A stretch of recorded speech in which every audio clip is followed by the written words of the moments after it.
నమస్తే రమగారు. నమస్తే జయ.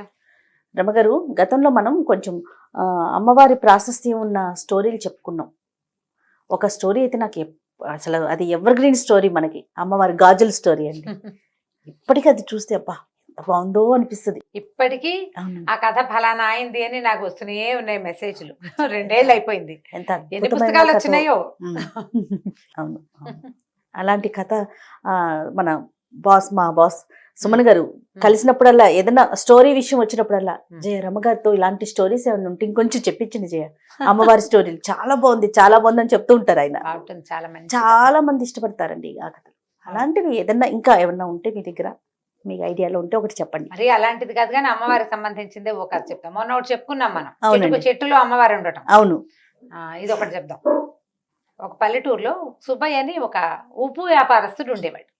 ఉప్పు అమ్మేవాడు అనమాట. ఉప్పు వ్యాపారం అంత పెద్ద ఖాస్ వ్యాపారం కాదు. పాత రోజుల్లో ఎంత ఉప్పు 10 పైసలు కానీ అర్ధనా కూడా ఉండేది. అయితే ఇంక పెద్ద వ్యాపారం ఏమీ లేదు. పొద్దున్నే పోయి అమ్ముకుని వచ్చి రాత్రికి ఆ మిగిలింది వచ్చింది దాంతో రోజు గడిచేది. కష్టంగానే గడిచేది. 3-4 పిల్లలు, అమ్మ నాన్న, 1-2 అన్నదమ్ములు, అలా ఉండేది కుటుంబం. అయితే ఈయన ఏం చేసేవాడంటే వీళ్ళ ఊరు దాటి పక్క ఊళ్ళు వెళ్ళాలి వ్యాపారానికి. ఈ ఊరు దాటి వెళ్తుంటే ఊరు బయట ఒక చిన్న అడవి, చిట్టడవి లాగా ఉండేది. ఆ అడవిలో ఒక చిన్న అమ్మవారి గుడి ఉండేది. అది పెద్ద గుడి, ఖాస్గా కూడా కాదు. మన గ్రామ దేవతల గుళ్ళు ఉంటాయి కదా, కొద్దిగా పొట్టిగా ఉన్న గుడి. వంగి దండం పెట్టాలన్నమాట. కూర్చుంటే అక్కడ కూర్చోవచ్చు కూడా, కాస్త కొద్దిపాటి నీడ కూడా ఉంటుంది. రోజు ఆవిడకి దండం పెట్టేవాడు, వ్యాపారం బాగా జరిపించమ్మా అని. ఎప్పుడైనా వాన బంగుడు వస్తే ఆ గూడు దగ్గరే వంగి కాసేపు కూర్చునేవాడు. కూర్చున్నప్పుడు అనుకునేవాడు, నేను బతికి బాగుంటే, బాగా సంపాదిస్తే గుడి కడతానమ్మా నీకు అని చెప్పుకునేవాడు. వెళ్తూ దండం పెట్టేవాడు, వస్తూ దండం పెట్టుకునేవాడు. అయితే ఏమైంది, అట్లా రోజులు గడుస్తూ ఉన్నాయి. ఏదో బొటాబొటిగా వచ్చేది. ఆ బొటాబొటి దాంతో ఏదో తిని, అంటే పోకుండా బతికుండా ఉండే అంత సంపాదన మాత్రమే అనమాట. ఓ దాచుకునేది, పెద్ద కొనుక్కునేది ఏం లేదు. 4,000 నోట్లో అన్నానికి మాత్రం సరిపోయేది. ఇలా జరుగుతుండగా ఒకసారి ఒక వర్షాకాలంలో ఉప్పు సాధారణంగానే వర్షాకాలం కొంచెం నీరు గారిపోతుంది. అవును, సహజంగానే రాళ్ళ ఉప్పు మెతకగా అయిపోతుంది, తడితడిగా ఉంటుంది. పైగా కొలిచినప్పుడు ఎక్కువ వచ్చేస్తుంది. అప్పట్లో తూనికలు తక్కెడ్లు లేవు కదా, సేరు కొలత ఎక్కువ ఉప్పు కూడా వెళ్ళిపోతుంది. అలాగే ఏదో నడుస్తుండేవాడు. ఒకరోజు జడివాన కురిసి ఉప్పు సంచులు తడిసిపోయి ఉప్పు అంతా కారిపోయిందట. కారిపోతే 1 రూపాయి లేదు చేతిలో, పావలా కూడా లేదు. ఆయన అమ్మవారి గూటి దగ్గర కూర్చున్నాడు. ఆ గూటి పక్కన ఏమీ లేదు. ఏం బతుకు ఇది, ఎట్లా కొట్ల బతుకు. 4,000 నోట్లోకి వెళ్తుంటే ఈ వర్షాకాలం 1,000 కూడా నోట్లోకి వెళ్ళలేని పరిస్థితి. ఇంటికి వెళ్తే అన్నం కూడా పెట్టలేను నేను. దౌర్భాగ్యపు స్థితిలో ఉంది నా జీవితం. నీ గుడి కడతా, గోపురం కడతానని అడిగేం ప్రయోజనం? కనీసం ఆ ఉప్పు బస్తా అన్నా తడవకుండా ఉంటే పోనీ ఓ పూట ముద్దైనా తింటాను. నేనేం గుడి కడతానమ్మా నీకు? ఇక నేను చచ్చిపోవటమే, ఇక నా వల్ల కాదు. నా పిల్లలు ఏదో అడుక్కునైనా బతుకుతారు, ఏదో మగవాడిని బతుకున్నాను, ఇంట్లో ఉన్నాను, అడుక్కోండరా అని చెప్పలేకపోతున్నాను అని ఇలాగ చేత విధాల వగచి చెప్పుకున్నాడు ఆ దేవుడి గుడి దగ్గర అమ్మవారికి. నువ్వు ఉన్నావని నమ్మాను కదా, ప్రతిరోజు దండం పెడుతున్నా. ఏం ఫలితం చూపిస్తున్నావు నువ్వు నాకు? ఏమీ ఫలితం చూపించవు. ఇవాళ ఇది కూడా తెలిసిపోయింది. 4 రోజుల అన్నానికి ఆసరా అయిన ఉప్పు అంతా తడిసిపోయింది. ఇక ఎందుకు పనికిరాదు, వానాకాలం అది ఎండదు ఆరదు అని ఇలాగా పోసుకుని ఏముంది, ఈ చెట్టుకి ఏదో ఒక చెట్టుకి ఊరేసుకుని చచ్చిపోతాను అంతే నేను అనుకున్నాడు. వాన తగ్గేదాకా కూర్చుందామని ఆ గూట్లో కూర్చున్నాడు. ఏమైంది, ఇంతలో అమ్మవారి లేచి బయటకు వచ్చింది. సామన్ సాయిగా అంతెత్తున్న ఒక పడుచావిడ వచ్చింది. బయటకు వచ్చి, ఏమిరా సుబ్బయ్య చచ్చిపోతావా అని అడిగింది. అడిగేసరికి తెలిసింది, గూట్లో నుంచి బయటకు వచ్చింది. దండం పెట్టాడమ్మా. అమ్మ తల్లి, ఏం చేయను మరి, నువ్వు నాకు ఏమి ఇవ్వద్దు, అన్నం తినడానికి ఆసరా ఇవ్వమనే కదా అమ్మా అడుగుతున్నాను. ఈ ఉప్పంతా తడిసిపోయింది, నేనేంటి పెట్టను, ఈ వర్షాకాలం ఎక్కడి నుంచి వస్తుంది తిండి అని లబోదీపమని మొత్తుకున్నాడు. ఆవిడంది, నేను నీకు డబ్బు ఇవ్వలేను, అయితే ఓ పని చేస్తా. ఒక గంట ఇచ్చింది చిన్నది, ఇలా మోగిస్తే మోగి జేగంట అంటాం కదా, ఆ జేగంట ఇచ్చి చేతులు పెట్టి, దీన్ని మోగిచ్చు, రోజుకి 5 కాసులు వస్తాయి, ఇందులోంచి వాడుకో, బతుకు, బాగుపడు. ఈ రహస్యం ఎవరికైనా చెప్పావా ఇంకది పనిచేయదు, నీకే మోగుతుంది. నువ్వు కొడితేనే వస్తాయి డబ్బులు, ఇంకెవ్వరు కొట్టినా రావు. ఇది ఎవరికి చెప్పకూడదు. దండం పెట్టుకున్నాడు. మా అమ్మ మా తల్లి నన్ను కరుణించావా అన్నాడు. సరే ఆవిడ కాస్త లోపలికి వెళ్ళిపోయింది గూట్లోకి. వెళ్ళి కూర్చుంది. అక్కడ ఏం ఇంత చిన్న రాయి రూపంలో ఉంది. పోయా రాతిలో కూర్చుంది. ఆవిడ కనపడకుండా అయిపోయింది. ఈయన ఏం చేశాడు, ఆ గంటను మోగిచ్చాడు. జల్లుమని అందులోంచి 5 రూపాయి కాసులు బయటపడ్డాయి. మేము గెలిచాను రా దేవుడు అనుకుని ఆ గంట జేబులో పెట్టుకున్నాడు. డబ్బులు పుచ్చుకొని ఇంటికి వెళ్ళిపోయాడు. ఓ 2 కాసులు 2 రూపాయలు 3 రూపాయలు పెడితే శుభ్రంగా అన్నము ఇల్లు వాకిలి శుభ్రంగా గడిచిపోయేది. 2 రూపాయలు పక్కన పెట్టుకునేవాడు. క్రమంగా రోజు గంట కొట్టడం 5 రూపాయలు రావటం, గంట కొట్టడం 5 రూపాయలు రావటం. దీంతో వ్యాపారం వేరే కొత్తది పెట్టుకున్నాడు. ఉప్పు కొట్టు పెట్టుకున్నాడు. మెల్లిగా పెరగటం మొదలుపెట్టాడు. డబ్బులు చేరుతున్నాయి కదా. ఈ చేరుతున్న డబ్బులతో ఏం చేశాడంటే అమ్మవారి గుడి కడతానని మొట్టమొదటి చెప్పుకున్నాడు కాదు. సరే ఒక చిన్న దేవాలయం కట్టించాడు. క్రమంగా పెంచుదామనుకున్నాడు. ఊళ్ళో అందరూ ఆశ్చర్యపోయారు. ఇతను ఉప్పు వ్యాపారంతో ఇతనికి వచ్చింది కానీ సడన్ గా ఇప్పుడు లక్షలు వచ్చి పడిపోయాయి అనుకో, అమ్మో ఏదో వీడి బ్రహ్మాండం బదలైందిరా అని భావిస్తారు జనం, ఎక్కడి నుంచో పడిందని. 5 రూపాయలు రోజు వచ్చేవాడికి ఎవరికి తెలుస్తుంది? నిశ్శబ్దంగా చాపకింది నీరులాగా డబ్బు అతని జీవితంలోకి ప్రవేశించేసింది. కొన్నాళ్ళు గడిచింది, చాన్నాళ్ళు.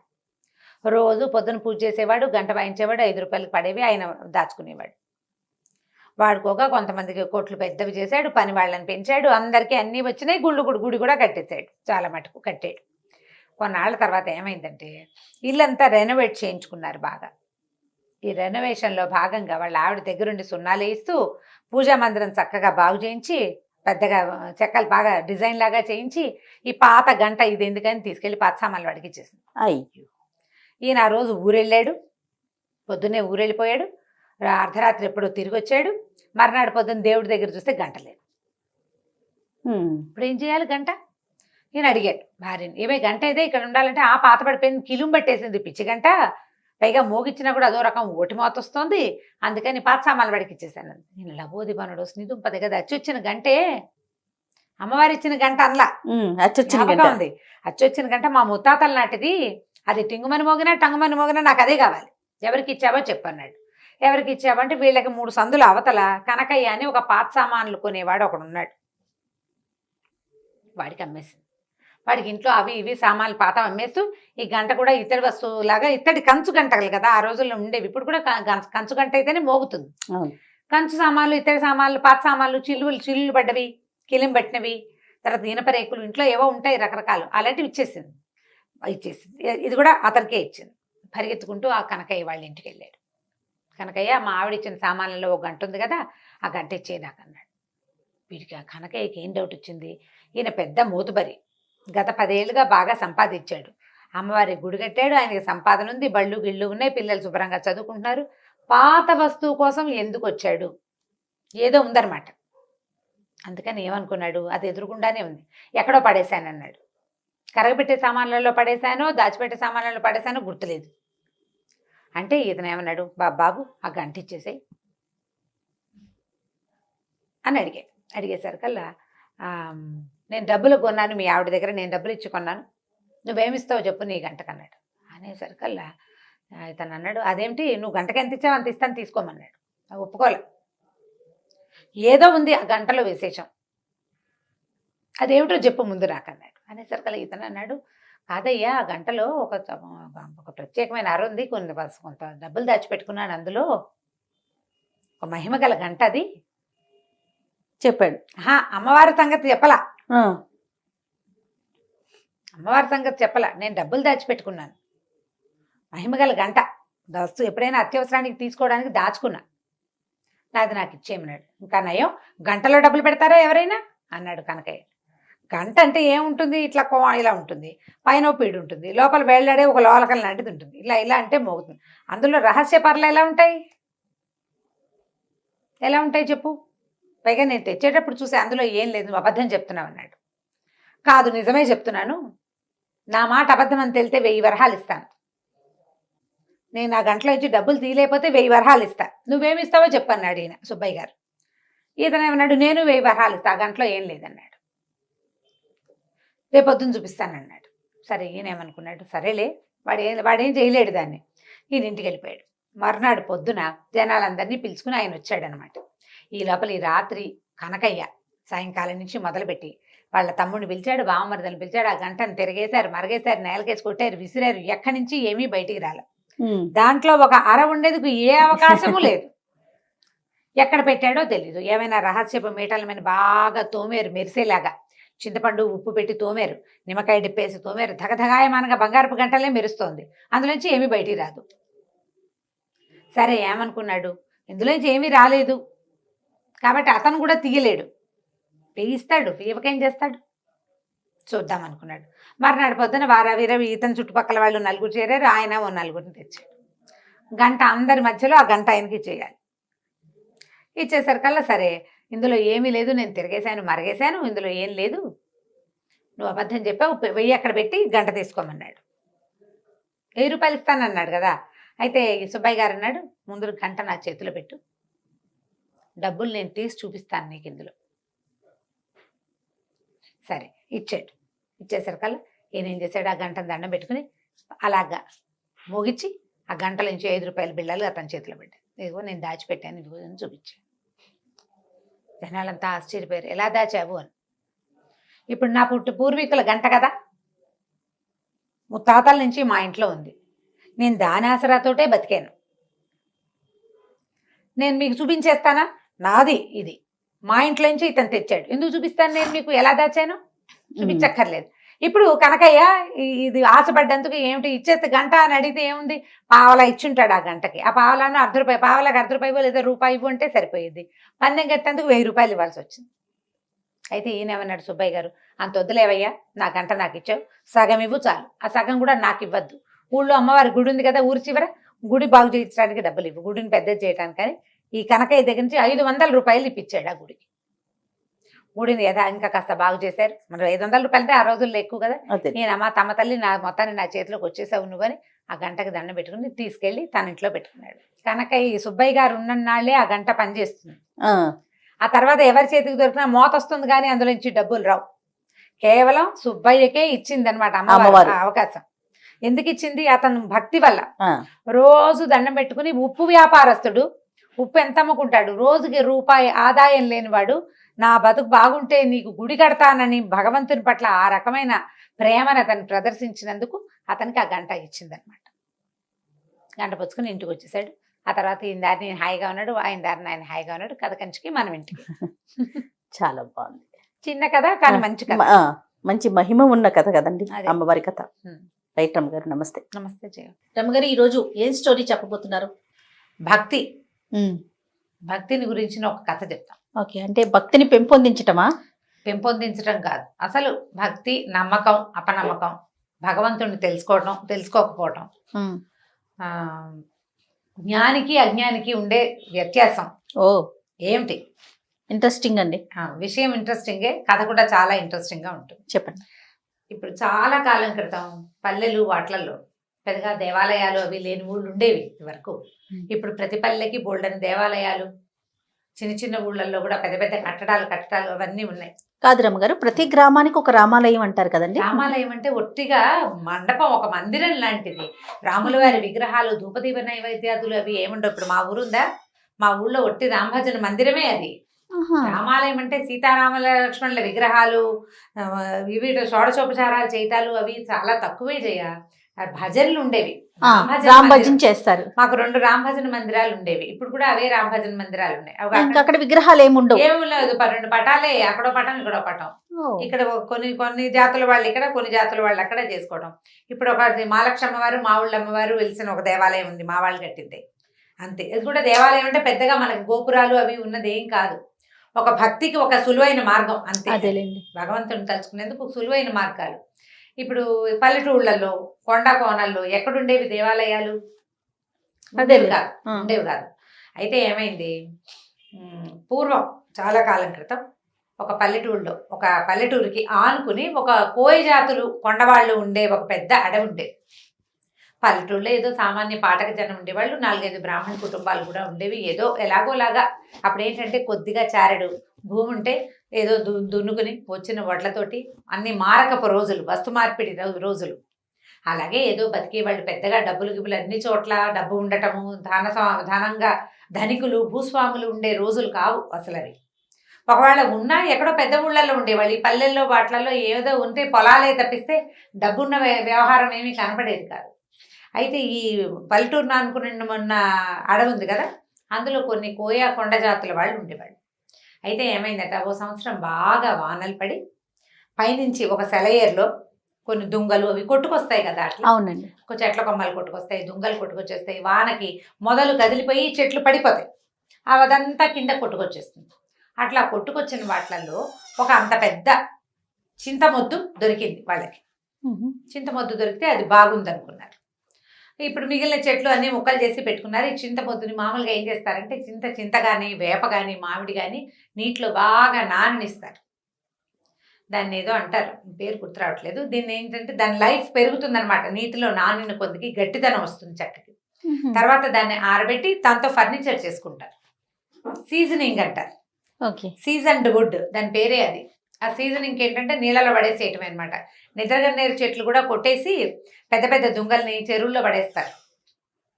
పడేసి కొంతకాలం బాగా అది నానిన తర్వాత దాని లైఫ్ పెరుగుతుంది. ఆ చెక్క లోపల ఇంక్లూషన్స్ ఉంటాయా, వరుసల్లో వస్తాయి లోపల, ఆ తెరలు అవన్నీ ఫిక్స్ అవుతాయి అన్నమాట. దానికి బిగు వస్తుంది ఆ చెక్కకి. అట్లా ఈ నీళ్లలో నాననిచ్చారు. ఆ చింతమొద్దుని ఒకరోజు పగలేద్దామని దాన్ని తీసుకొచ్చి బయట పెట్టుకున్నారు. బాగా ఆ మాత్రం ఎత్తుగా ఉన్నది, బాగా మంచిది. ఇట్లా కావలించుకుంటే ఒక పెద్ద 2 బలాఢ్యులు అట్నుంచి ఇట్నుంచి పట్టుకున్నా వాళ్ళ చేతులు కలవనంత పెద్ద దుంగ అది. 2 బలమైన వాళ్ళు 2 చేతులు అట్నుంచి ఇట్నుంచి కావలించుకుంటే బాగా ఆ మాత్రం కైవారం ఉంటుందా, అంతకంటే ఎక్కువ, అంత పెద్దది, అంత పెద్ద దుంగ. అంత పెద్దదంటే చాలా మంచి వస్తువులు అవి బాగా తయారవుతాయి అని భావించారు. అయితే ఏం చేశారు, నీళ్ళ నుంచి బయటపడేసారు. కొద్దిగా ఆరాక దాన్ని పగలేయటానికి కొట్టేసరికల్లా ఏమైందంటే దానికి బార్క్ లాగా ఉంటుంది కదా, అది ఏమంటారు మన బెరడు, అది ఊడిపోయింది. అది ఊడిపోయి దుంగ కొంచెం పక్కకి వాలితే కింద అది పగలగొట్టడానికి దుంప తెగింది. ఒక కుర్రాళ్ళు కొంతమందికి నేల మీద పడుకున్నారు. ఒక కుర్రాడు నేల మీద పడుకుని ఇట్లా అలా చూసేసరికి ఆ దుంగకి ఇవి చెక్కల్లో ఒక రకమైన తెరలుగా ఒక డిజైన్ లాగా ఉంటుంది కదా, ఆ డిజైన్ ఎలా కనపడిందంటే దాని మీద ఉన్నది ఆ దుంగకి 2 కళ్ళు ఉన్నట్టు కనపడింది వాడికి. ఓ ఇది చూస్తోందిరా అన్నాడు. చూడటం ఏమిటి, దాన్ని నిలబెట్టారు. చూస్తే ఇట్లా నిలువుగా ఉన్న దుంగకి ఇట్లా 2 కళ్ళల్లే కనపడ్డాయి. అప్పుడు వాళ్ళు ఏమనుకున్నారు, ఎంత కొట్టినా కసుగందల చెక్క ఇక్కడ, బెరడు మాత్రం ఊడిందంతే. చూస్తుంటే వాళ్ళకి సంతోషం వచ్చేసింది. ఈ దుంగని ఇది జేజి అని భావించి ఏం చేశారు, ఆ చెరువు పక్కనే ఎక్కడ సెలయేరు ఎక్కడ కిందకు వచ్చిందో దానికి కొంచెం పక్కగా ఆ తడి ఇవక లేకుండా చూసుకుని ఓ చోట నిలబెట్టి బొట్టు పసుపు రాసి బొట్టు పెట్టుకున్నారు. అక్కడి నుంచి ఆ దుంగని జేజిగా భావించి రోజు దండం పెట్టుకోవటం మొదలుపెట్టారు. పసుపు రాసేవాళ్ళు, బొట్టు పెట్టేవాళ్ళు. ఏదో శుక్రవారాలు శనివారాలు ఏమీ తెలియదుగా వాళ్ళకి, అమాసలు పున్నాలు తెలుసు, కార్తెలు తెలుసు. ఆ ప్రకారంగా అప్పుడు ఆ కార్తెలు అమ్మవారికి చేయవలసిన కొలుపులు ఈ దుంగ జేజికే చేసుకునేవాళ్ళు వాళ్ళు. అయితే ఒకనాడు ఈ పక్కన పల్లెటూళ్ళలో బ్రాహ్మణ కుటుంబాలు ఉన్నాయి కదా, ఈ పల్లె నుంచి ఒక ఆయన అటు దారేపోతూ చూసి ఇట్లా నిలబడిన అమ్మవారిలో ఒక శక్తి ఆయన ఆకర్షించింది. ఆ నేత్రాలు కూడా చూస్తున్నట్టుగా కనపడ్డాయి. వీళ్ళు పైగా చక్కగా పసుపు రాసి బొట్టు అది పెట్టేసరికి పైన బొట్టు కింద నేత్రాలతోటి చాలా ఆకర్షణీయంగా కనపడింది. ఆయన ఏమనుకున్నాడంటే ఏదో శక్తి వెలిసింది ఇక్కడని రోజు దీపం పెట్టేవాడు. ఏం పెద్ద విశేషం ఏం లేదు, వచ్చి దీపారాధన చేసేవాడు. ఏదో పండో ఫలమో పంచదారో పట్టుకొచ్చి పెట్టేవాడు. ఈ పల్లె వాళ్ళు ఉన్నారుగా కొండవాళ్ళు, వాళ్ళు కూడా ఏదో పెట్టేవాళ్ళు తెచ్చి. అక్కడి నుంచి కొలుపులు అంటే వాళ్ళు ఏవో బలేసేవాళ్ళు, ఆ బలులు వేస్తుండేవారు. ఏం చేశారు, క్రమంగా 4 నిట్టాళ్ళు పాతి చుట్టూతా ఒక దడిలాగా కట్టారు. వానకి అది తడిసిపోకుండా, ఎండ క్రమంగా దుంగ కదా పాడవుతుందని భావించి ఓ చిన్న తాటాకు పందిరి, దాని కింద ఈ జేజి. సంవత్సరాలు గడిచినాయి. ఈ కొండవాళ్ళు కోయవాళ్ళు అంటే అయ్యోరు రోజు పూజ చేస్తాడు కదా, అందుకని ఏం చేసేవాళ్ళు, ఈ అడవిలో పండిన వెదురు బియ్యము, పప్పు, ఉప్పు, బెల్లం వాళ్ళు మారకల్లో తెచ్చుకునేవాళ్ళు. అయ్యవారికి కూడా ఏదైనా ఇవ్వాలని భావించేవాళ్ళు. భావించి ఈయన కొద్దిగా సమర్పించేవాళ్ళు. డబ్బులు ఏం లేవు, కానీ భోజనానికి మాత్రం ఏర్పాటు జరిగిపోయేది బ్రాహ్మణుడికి. ఆయన రోజు వాన వంగుడు చలికాలం ఏదైనా సరే రావడం, ఖచ్చితంగా ఉదయకాలం దీపారాధన చేయటం నియమం. దీపం పెట్టేవాడు ఖచ్చితంగా. ఆ దీపం పెట్టడానికి ఓ ఏర్పాటు, అది ఆరిపోకుండా చుట్టూతా దడి ఇన్ని ఉన్నాయి కదా, ఇలా గడుస్తూ ఉండేది. చాలా కాలం ఇలాగే గడిచిపోయింది. ఆ దారిపోతూ ఓ దండం పెట్టుకోవటం. పల్లె వాళ్ళంతా రోజు ఏం చేసేవాళ్ళు, వెళ్ళేటప్పుడు దండం పెట్టుకునేవాళ్ళు, వచ్చేటప్పుడు ఇంత దొరికింది, నీ పొద్దు నేను చూసి దండం పెట్టుకున్నావు, ఇది దొరికింది. పొద్దు నేను చూసినా ఏమీ దొరకలేదు. ఆ 2 ఒకటేమో సంతోషంగా చెప్పేవాళ్ళు, రెండోది కంప్లైనింగ్గా చెప్పేవాళ్ళు. మర్నాడు నిన్ను అడిగాను కదా ఇవాళ దొరికిందని సంతోషించేవాళ్ళు. ఏముంది భక్తి మూఢత్వం అంతే. అంతే. దొరికే నాడు దొరుకుతుంది, దొరకని నాడు దొరకదు. దానికి అమ్మవారు చేసేది వీడికి ఇది ఏమీ లేదు, కానీ అలా నమ్మకం అనమాట. అయితే కొన్నాళ్ళ తర్వాత ఏమైందంటే ఇది 12-13 సంవత్సరాలు నడిచిపోయింది. ఒకరోజు మంచి వర్షాకాలం ఈయన దీపారాధన చేయడానికి వాన వేళనే వచ్చాడు. రోజులాగా తెల్లవారే కరవ లేటు అయిపోయింది. ఇతను వచ్చేసరికల్లా ఆయనకి ఎట్లా కనపడిందంటే దూరం నుంచి ఒకడెవడో ఒక గుర్రం కట్టేసింది కింద. ఈ అమ్మవారి తాలూకు తాటాకుల పాక దగ్గరే ఒక గుర్రం కట్టుంది. గుర్రం బాగా తడిసిపోయింది, ఎప్పటి నుంచో వానలో తిరుగుతోంది. ఒక మనిషి అక్కడ నుంచుని ఉన్నాడు. దూరం నుంచి చూస్తే వాడి పెద్ద ఆజానుబాహుడు, కటువుగా ఉన్న రూపం. వాడి బట్టలు అవన్నీ ఎలా ఉన్నాయంటే మొరటుగా ఉన్నాయి. ఆ రోజుల్లో గుర్రాలు అందరి దగ్గర లేవు, బందిపోటు దగ్గర దొంగల దగ్గర మాత్రమే ఉంటాయని చెప్పుకునేవాడు. వీడెవడో బందిపోటు దొంగ. వాడు అమ్మవారితో ఏదో అక్కడ నిలబడి మాట్లాడుతున్నాడు. ఇటు వచ్చి వెనక్కి వచ్చాడు. అమ్మో వీడు వచ్చేస్తున్నాడు అని చెప్పి ఆయన దగ్గరికి వెళ్ళకుండా దూరంగానే చెట్టు చాటును నిలబడ్డాడు. వాడు ఏం చేశాడు, ఆ గుర్రానికి కట్టి ఉన్న సామాన్లలో ఒక గొడ్డలు తీసుకెళ్ళాడు. గొడ్డలు తీసుకెళ్ళి ఆ గొడ్డలతో ఆ చెట్టుని నరకబోయాడు. ఆ జేజిని, ఆ దుంగని నరకబోయాడు. నరకబోయేసరికల్లా ఆ దుంగల నుంచి ఒక ఆవిడ బయటకు వచ్చింది. అదంతా ఈ బ్రాహ్మణ ఆయన చూస్తున్నాడు. ఇక్కడ ఏం జరిగింది, ఇతను ఒక బందిపోటు దొంగ. 4-5 రోజులుగా దారులు కాచి సంపాదించడానికి ప్రయత్నం చేస్తున్నాడు. ఏ అవకాశము అతనికి కుదరలేదు. పోనీ 4 కట్టెలు కొట్టి ఇంటికి పట్టుకెళ్తే ఇంట్లో వాళ్ళు కాస్త కలుగంజో తాగుతారంటే, వర్షాకాలం వాన విపరీతంగా, ఎక్కడా కట్టె లేదు, ఏమీ లేదు. ఇంట్లో ముసలి తల్లి ఉంది, కడుపుతో ఉన్న భార్య ఉంది, 1-2-3 చిన్నపిల్లలు ఉన్నారు. వాడికి ఆహారం అవసరం ఇంటికి. దొంగే వాడు ఇదంతా చూసి ఎక్కడ అడవిలో దొరక్క తిరిగి వెళ్ళిపోతూ ఈ దుంగను చూశాడు. ఈ కట్టడంలో ఉండి ఏమి తడి అంటూ అంటకుండా ఉన్నది. దీన్ని పగలేసి సగమైన గుర్రం మీద మోసుకెళ్ళిపోతే ఓ సంచి తెచ్చుకున్నాడు. గోన్ సంచి కూడా ఉంది వాడి దగ్గర. తడవకుండా పట్టుకెళ్ళిపోతే పట్నం పట్టుకెళ్ళి అమ్మేసుకోవచ్చు, ఇంట్లో వాళ్ళకి 4 నూకలు వస్తాయి, కాస్త 2 నూకలు కొనుక్కోవచ్చు. ఆ ఉద్దేశంతో అతను ఏం చేశాడు, ఇక్కడ ఏమి ఆ వస్తువు దొరికింది ఏమీ లేదు, పూజ జరుగుతోందని తెలిసింది, కానీ పూజ ఏమిటి దుంగకి, తను చేయడు ఆ పూజ, జస్ట్ చూశాడు అంతే. గొడ్డలు తీసుకొచ్చి నరకబోయాడు. నరకపోతే అందులోంచి అమ్మవారు లేచి బయటకు వచ్చింది. వీడికి కనపడుతోంది బ్రాహ్మణ ఆయన నిమిత్తలు ఉంచున్నాడు కదా పెద్ద మనిషి. ఈయనకి ఎలా కనపడింది, ఒక చామన్ ఛాయిగా ఎత్తుగా పెద్ద బొట్టు పెట్టుకుని, కొప్పు వెనకాల పువ్వులు అవి ఉన్నాయి, ఏదో ఒక నేచీర కట్టుకున్న ఒక నడి వయసు పాటక స్త్రీలాగా కనిపిస్తోంది. కానీ ఖచ్చితంగా దుంగలోంచే వచ్చింది.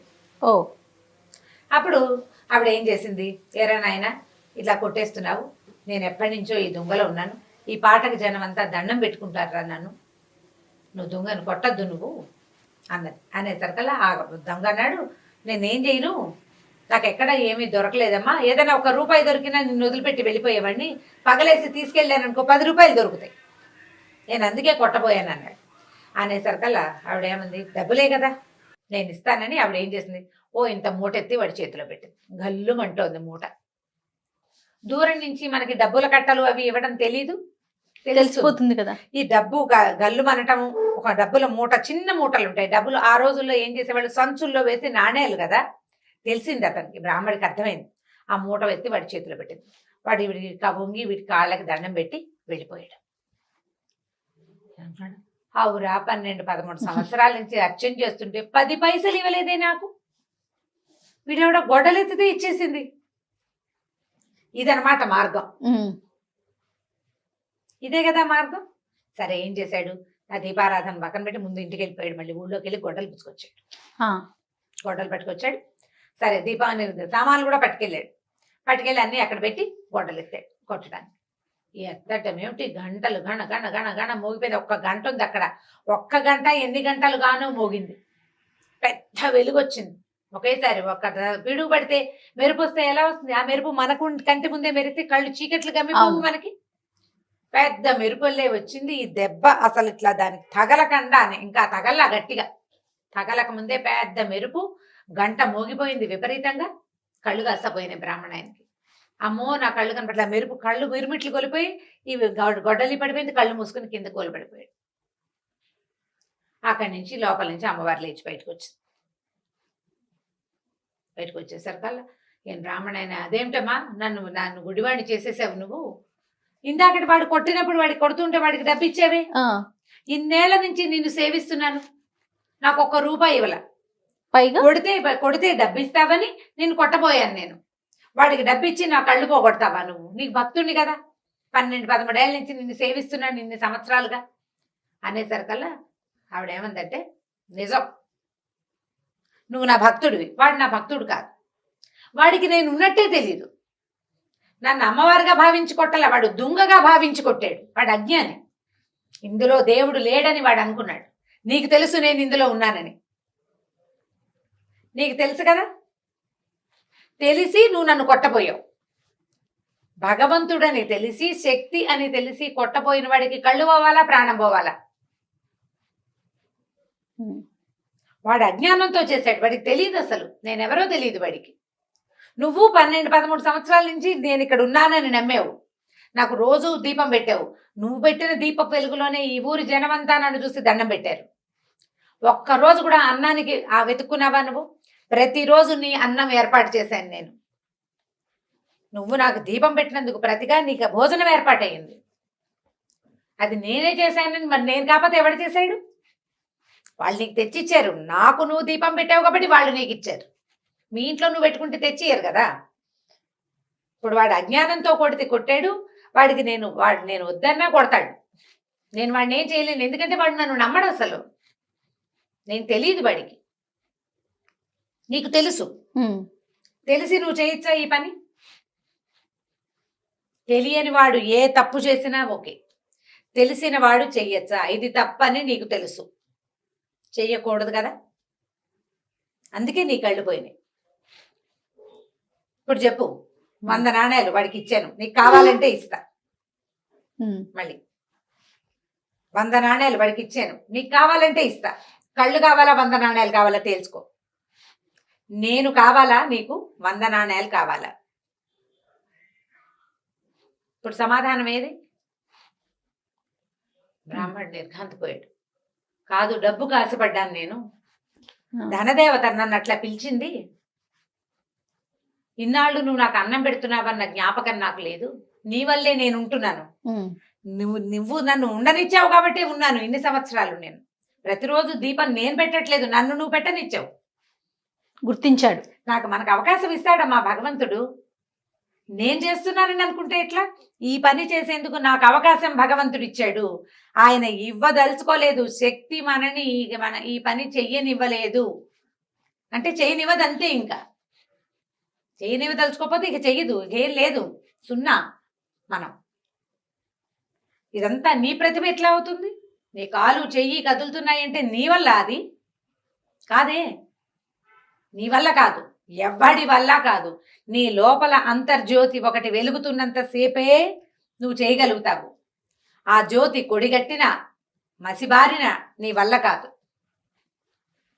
దాన్ని అలా వెలిగించి ఉంచేదే భగవత్ శక్తి, అది ఒప్పుకుంటేనే నీ కాళ్ళు చేతులు అన్ని సమస్తము వదులుతాయి, నువ్వు చేస్తావు క్రియ, ఏదో విజయం సాధిస్తావు, భగవంతుడు ఒప్పుకొని శక్తి ఒప్పుకోనప్పుడు ఇంకా నువ్వు చేసేదేం లేదు, అవును, దాంతో ఆవిడ కాళ్ళు పట్టుకున్నాడు, నన్ను రక్షించు, నాకు బుద్ధి వచ్చింది,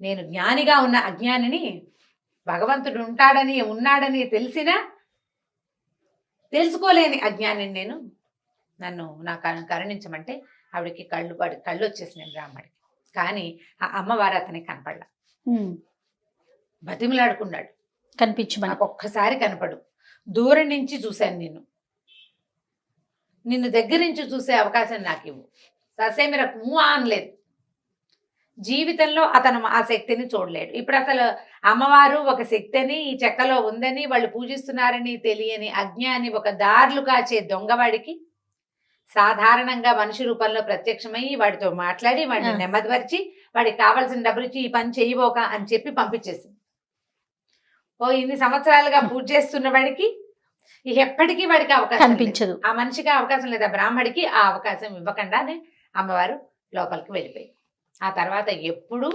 ఎవ్వరికీ కనపడలేదట, కానీ పూజ మాత్రం జరుగుతూనే ఉండేది, పూజ జరిగేది, ఈ నిదర్శనం ప్రపంచానికి తెలిసింది, ఆ నిదర్శనానికి ప్రత్యక్ష సాక్షి అయిన బ్రాహ్మడికి మాత్రం అమ్మ తాలూకు సారూప దర్శనం, సహజంగా ఉన్న రూపంలో ఉన్న దర్శనం ఆమె ఎట్లా కనపడుతుంది అతను ఎప్పటికీ చూడలేకపోయాడు. తెలుసుకోలేకపోయాడు. మనం ఏదైనా తప్పు అని మన లోపల తెలిస్తే అది చేయకూడదు. శక్తి ఉంది, ఏది కనపడదే అలా ఉంటుందా ఇలా ఉంటుందా కనపడదే అని అడగకూడదు. దాని స్వరూపాన్ని నీకు ఒకసారి అర్థమైతే నీ లోపల తెలుసుకోవడానికి ప్రయత్నించాలి. మనసులో ఆ జ్ఞాన దృష్టితోటి తెలుసుకోవాలి. సాకారమైన రూపంలో చూడాల్సిందేనని నువ్వు కనపట్టలేదు కాబట్టి లేదని ఇలాంటి మాటలు మాట్లాడకూడదు. నీకు నమ్మకం ఉంటే, నీకు తెలియకపోతే వేరే కదా. నమ్మకం లేదు అని ఎవడు చెప్పడు. ఒకవేళ చెప్పినా అది అబద్ధం చెప్తున్నట్టే. అది అబద్ధం చెప్తే ఇప్పుడు కొంతమంది చూడండి వితండవాదం చేస్తా ఉంటారు. ఏది ఎక్కడుంది, ఇక్కడుందా, అక్కడుందా చూపించండి అని. ఇలాంటి వాళ్ళకి ఇలాంటి కథ నిజంగా చెంప పెట్టే కదా. మన శరీరంలో ప్రాణం ఎక్కడుందో ఒక చోట నువ్వు చూపించు. నువ్వు చేయలేదు, అది ఇందులో ఒక్క పదార్థం నువ్వు చేసింది కాదు. నీ శరీరంలో నువ్వు పైన గోళ్ళకి రంగేస్తావు. ఏది గోరు మొలిపించు నీ వల్ల అవుతుందా? గోరింటాకు గోళ్ళని పెట్టుకుంటాం. ఈ చర్మం తెప్పించు ఎక్కడి నుంచి అయినా. చర్మం దానంతటది తెచ్చుకుంటుంది. రిపేరబుల్ పొజిషన్ లో ఉంటే బాడీ దాన్ని రిపేర్ చేసుకుంటుంది. అది ఎవ్వరూ చేయలేరు. ఇవన్నీ దానంతటది చేయవలసిందే తప్ప నువ్వు చెయ్యని దానికి నువ్వు సాక్ష్యాలు అడిగితే ఎలా కుదురుతుంది? చాలా బాగుంది రమ్మగారు. కథ మాత్రం చాలా అద్భుతంగా ఉంది. అదే నేను చెప్పట్లా, వితండవాదం చేసే వాళ్ళకి నిజంగా చెంపపెట్టు లాంటి కథలు ఇలాంటివన్నీ కూడా. అవును, అద్భుతంగా ఉంది. పిల్లలకి చెప్తానికి బాగుంటుంది, పెద్దవాళ్ళు తెలుసుకో ఇంకా బాగుంటుంది. రమ్మగారు, అమ్మవారిని పూజించే భక్తులు విపరీతంగా ఉంటారు. ఎక్కువ మంది అమ్మవారినే కొలుస్తుంటారు రమ్మగారు. అది గ్రామ దేవతలు కావచ్చు, లేకపోతే అమ్మలు కావచ్చు. ఇలాంటి వారి స్టోరీస్ మనం గతంలో కొన్ని చెప్పుకున్నాం కదా, అలాంటిది ఏదన్నా ఉంటే ఒకటి చెప్పండి. చందమామ కథే చెప్తాం. నాకు కూడా భలే ఇష్టం రమ్మగారు అమ్మవారు అంటే. ఇంతకుముందు చెప్పిన 3-4 కథలు చాలా హిట్ అయినాయి. అవును. ఒక ఊళ్ళోనట గంగులని ఒక అతను ఉండేవాడు. ఈ గంగులు ఏంటంటే చిన్న గారడివాడు అనమాట. పిల్లి మొగ్గలేయటం. ఆ తర్వాత ఏమో ఈ బంతుల్ని ఇలా ఇలా ఎగిరిస్తారు. జంగ్లింగ్ ఏదో అంటారు దాన్ని, జగ్లింగ్. బాల్స్ ఎగరేయటం, బంతులు ఆడించడం. 6-7 బంతుల్ని ఇలా 2 చేతులతోటి ఆడించడం. జగ్లింగే, అలాగే గుర్తుంది దాని పేరు ఇంగ్లీష్లో. బంతులు ఆడడం అంటారు మన వైపు. తర్వాత మొగ్గలేయటం, పిల్లి మొగ్గలు రకరకాలవి. రింగులో ఇంచి కూడా మొగ్గ వేయటం, అలాంటివి చేసేవాడు. గారడి పనులు చేసేవాడు. సర్కస్లో చిన్న సర్కస్ లో లాగా. అంటే ఇప్పుడు సర్కస్ అంటే పెద్ద రకంది కదా. ఈ ఊళ్ళల్లో ఉండే గారడి వాళ్ళు ఏంటంటే రోడ్డు మీద ఏదో పిల్లి మొగ్గలు వేస్తే వారా వీరా ఓ 10 మంది చేరేవాళ్ళు. ఓ 5 పైసలు 10 పైసలు. ఆ రోజుల్లో పైసల రోజులే కదా, డబ్బులు వచ్చేవి. అయితే ఇతను ఎక్కడికైనా వెళ్తే తన పొట్టకి సరిపడా సంపాదించుకోగలిగేవాడు, అంతకంటే లేదు. అందరూ చూసేవాళ్ళు, ఎవరైనా ఇచ్చిన కలిగిన వాడు ఇచ్చేవాడు. లేదా ఆ ఊర్లో ఇంచి పోతుంటే ఏ మున్సబ్ గారో ఎవరైనా ఏమిట్రా ఖాళీగా ఉన్నామంటే 2 మొగ్గలేసి 4 బంతులు ఆడిచి, లేదా జాంపళ్ళు ఏమైనా కనిపిస్తే 4-5 పళ్ళని ఎగరేసి వాళ్ళకి కాస్త సరదా పుట్టిస్తే ఆ పూట అన్నం పెట్టేవాళ్ళు. ఏదో ఒడ్లు పోయిండ్రా వీడికి గంగులకి కాసిన మినువులు ఇవ్వండిరా అంటే ఆ 4 వస్తువులు తెచ్చుకునేవాడు. అట్లా 3-4 ఊళ్ళని ఆశ్రయించుకుని తిరుగుతుండేవాడట. ఈ గంగులు ఉన్న మా సొంత ఊర్లో ఒక అమ్మవారి దేవాలయం ఉండేది. అయితే ఏమైందట, ఈ వయసు రీత్యా అతను యంగ్గా ఉన్నప్పుడు ఆ ఊరు ఈ ఊరు 4-5 ఊళ్ళు తిరిగేవాడు. ఏదో 10 రూపాయలు తెచ్చుకునేవాడు. వివాహం కాల అవివాహితుడు అతను ఒక్కడే ఉండేవాడు. క్రమంగా పెద్దవాడు అయ్యే కొందికి మనుషులు నునుపు తగ్గిపోతుంది కదా. ఇతను మొగ్గలేసినా పెద్దగా చూసేవాళ్ళు కాదు జనం. ఈ జగ్లింగ్ చూసేవాళ్ళు 5 పైసలు 10 పైసలు కిట్టేది, ఎక్కువ దొరికేది కాదు. ఊరికే అంటే దాచుకునేందుకు 10 రూపాయలు దొరికేది కాదు, కానీ అన్నం మాత్రమే దొరికేది. అయితే ఏమైందట, 12 ఏళ్లకో 16 ఏళ్లకో ఒకసారి ఆ ఊరి అమ్మవారికి జాతర చేస్తారు. అయితే అతను ఆ ఊళ్ళో ఈ ఊళ్ళు తిరుగుతుండగానే అమ్మవారికి జాతర అని కబుర్లు తెలిసినాయి. ఊళ్ళల్లో టముకేసేవాళ్ళు. ఈ ఊళ్ళో అమ్మవారి జాతర అనుకో, ఒక డప్పు పుచ్చుకుని ఒక అతను వచ్చేవాడు. అవును, ఈ ఊళ్ళో టముకేస్తారు అమ్మవారి జాతర, అందరు కొలుపులు జరిపించండి అహో అని టక కొట్టేవాడు. ఈ టముకేసిన వాడు మొత్తం 4-5 చుట్టుపక్కల ఊళ్ళలోనూ వేసాడట. ఈ గంగుల అమ్మవారి జాతర కదా అని అతను కూడా వచ్చేసాడు. నెల ముందు నుంచి మొదలైనట దేవాలయం దగ్గర పనులు. పందిళ్ళు వేసేవాళ్ళు, పాకలు వేసేవాళ్ళు. ఆ ఊళ్ళో ఉన్న అన్ని కులవృత్తుల వాళ్ళకి చేతి నిండా పని. అందరూ అమ్మవారిని సేవించుకునేవాళ్ళే. ఈ జాతరలో నిత్యం భోజనాలు పెట్టేవాళ్ళు. రోజువారీ అప్పట్లో భోజనాలంటే కుండలతోటి వండేవాళ్ళు. కట్టెలు కొట్టుకొచ్చేవాడు, పొయ్యి అలికేవాడు, వాకిళ్లలో నీళ్లు చల్లేవాళ్ళు, ముగ్గులు వేసేవాళ్ళు, కుండలు చేసేవాళ్ళు. ఫ్రెష్ కుండలు ఎప్పటికప్పుడు వంటకి. ఇక తాటాకులు, తాటికమ్మలు, అన్ని పనుల వాళ్ళకి పనులు. ఈ గంగులు అనుకున్నాడు, నాకు ఏ పని లేదు, నేనేం చేస్తాను అమ్మవారికి సేవ, నాకు ఏ కుల వృత్తి రాదు. ప్రతివాడికి ఏదో ఒక పని ఉంటుంది. ఇక విపరీతంగా జరిగిన ఉత్సవాలు, రోజు ఉత్సవంలో అన్నం పెట్టేవాళ్ళు, తినేవాడు, వెళ్ళి అమ్మవారిని దర్శనం చేసేవాడు, అందరూ చేస్తున్న పనులు ఏదైనా కుదిరితే సాయం చేసేవాడు. ఎవరైనా బస్తా ఎత్తున్నారనుకో ఇతను కూడా పోయి బస్తా ఎత్తేవాడు.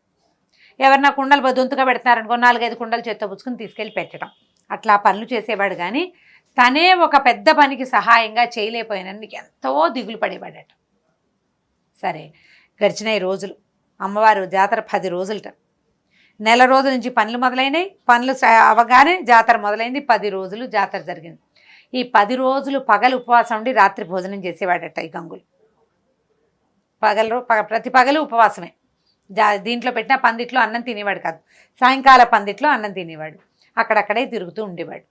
సరే, ఏమైందట 10వ రోజు అందరూ మొత్తం ఊళ్ళో నుంచి వచ్చిన జనాలంతా, ఇప్పుడు మన ఊళ్ళో జాతర అంటే మనం చుట్టాలను పిలుచుకుంటాం కదా, ఈ వచ్చిన చుట్టాలు వీళ్ళంతా ఆ రాత్రి దీపాలు పెట్టే వేళకి భోజనాలు చేసి ఎవరి దారిని వాళ్ళు వెళ్ళిపోతున్నారు బయటికి. గుడి దాదాపుగా ఖాళీ అయిపోయింది. గంగులు ఏం చేశాడు, గుళ్ళోకి వెళ్ళాడు. ఈ పురోహితుడు, ఈ దేవాలయం అర్చకుల్లో ఒక ఆయన అన్ని తలుపులు 11 గంటల వేళ తలుపులన్నీ వేసున్నాయో లేదో చూడ్డానికి వచ్చాడు. జనమంతా సద్దుమణిపోయారు. ముందు రోజు రాత్రి దాకా గుడి సందడిగానే ఉంది. జనాలు ఇక్కడ పడుకునేవాళ్ళు, సన్నాయి వాళ్ళు, వాచగాళ్ళు, మేళగాళ్ళు, బోళంతమంది సంగీతాలు పాడేవాళ్ళు అందరూ పడుకుంటున్నారు. ఇవాళ రాత్రికి ఎవ్వరూ లేరు. ఆ రాత్రి నిద్ర చేయకూడదు. 9వ నాటి రాత్రి నిద్ర చేయకూడదనో ఏదో నియమం. 10వ నాటి రాత్రి అందరు వెళ్ళిపోతున్నారు. ఈయన తలుపులు వేసున్నాయో లేదో చూద్దామని ఊరికే వచ్చాడు. ఇంటికి వెళ్ళిపోయిన వాడే. వచ్చేసరికల్లా అమ్మవారి సన్నిధి కొంచెం ఓరగా తెరిచిందట. తెరిచేసరికల్లా ఈయన ఎవరో తలుపు తీశారని లోపలికి చూస్తే లోపల అమ్మవారి సన్నిధిలో ఈ గంగులు పిల్లి మొగ్గలేస్తున్నాడు. బంతులు కత్తులు పక్కన పెట్టున్నాయి. 4 పిల్లి మొగ్గలేసి బంతులు ఎగరేస్తున్నాడు.